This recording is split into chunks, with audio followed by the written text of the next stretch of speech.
నమస్తే, నేను మీ అశ్విని కుమార్. శుక్రవారం ఉదయం నుంచి మొత్తం ప్రపంచాన్ని ఊపేస్తుందో ఒక వార్త. Microsoft Windows server down.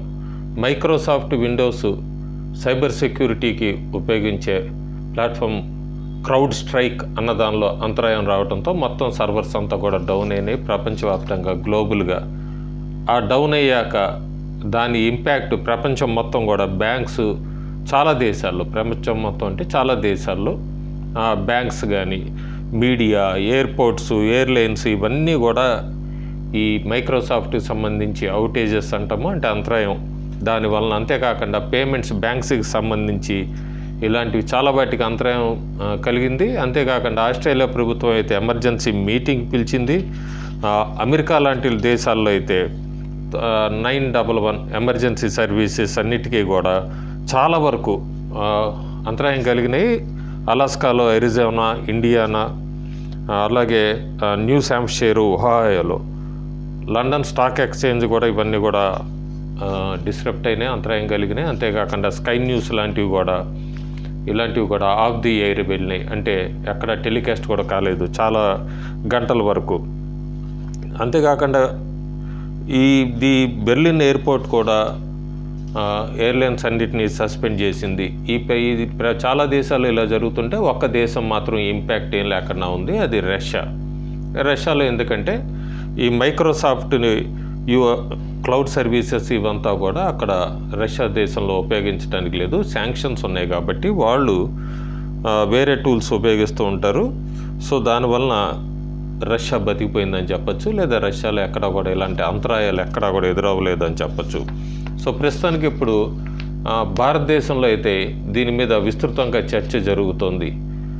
భారతదేశం కూడా ఎక్కడో అమెరికా దేశంలో అక్కడ మైక్రోసాఫ్ట్ మీద వాటి మీద సంబంధించి ఆధారపడడం కన్నా కూడా సొంతంగానే భారతదేశంలో ఇలాంటి టూల్స్ని డెవలప్ చేసుకుని డేటా సెంటర్స్ ఇట్లాంటివన్నీ ఆత్మనిర్భర్ భారత్ కింద, ఇలాంటి దాని కింద కూడా మనం ఈ ఇంటెక్ అనేది డెవలప్ చేసుకుంటే భారతదేశంలో, ఎందుకంటే ప్రపంచ దేశాల్లో ఎక్కువగా వీటి మీద పనిచేస్తుందంతా కూడా భారతీయులందరూ వాళ్ళ మెదడుకి పదును కల్పించి భారతదేశం ఆత్మనిర్భర్ భారత్ కింద కనుక అది కొద్దిగా ఖర్చు ఎక్కువైనా కూడా ఇలాంటిది ఇండియాలో ఎక్కువ ఈ బ్యాకప్ డేటా సెంటర్స్ ఇట్లాంటివన్నీ కూడా ప్రారంభిస్తే చాలా బాగుంటుందంటూ కూడా ఇండియాకు సంబంధించిన సాఫ్ట్వేర్స్ అంతా ట్విట్టర్ హ్యాండిల్గా పోస్టులు పెడుతున్నారు. వాళ్ళు బాగా పెడుతుంది ఏంటంటే భారతదేశం టెక్నాలజీ పరంగా చాలా ముందుంది, భారతీయులు చాలా ముందున్నారు. మనకి కేంద్ర ప్రభుత్వం కనుక దీని మీద ఫోకస్ పెట్టి ఈ ఎకానమీ బడ్జెట్లో కనుక కొద్దిగా రిలీజ్ చేసుకుంటే, ఇప్పటికే మనం గ్లోబల్గా డిజిటల్ పేమెంట్స్ అంటూ యూపీఐ లాంటివన్నీ తీసుకొచ్చేసాము.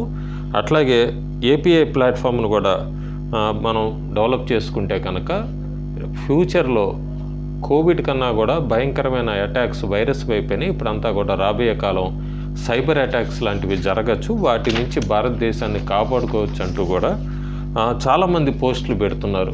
సో వాళ్ళు అన్న దానిలో కూడా ఎక్కడ అంత కరెక్ట్ మీనింగ్ అనిపించింది.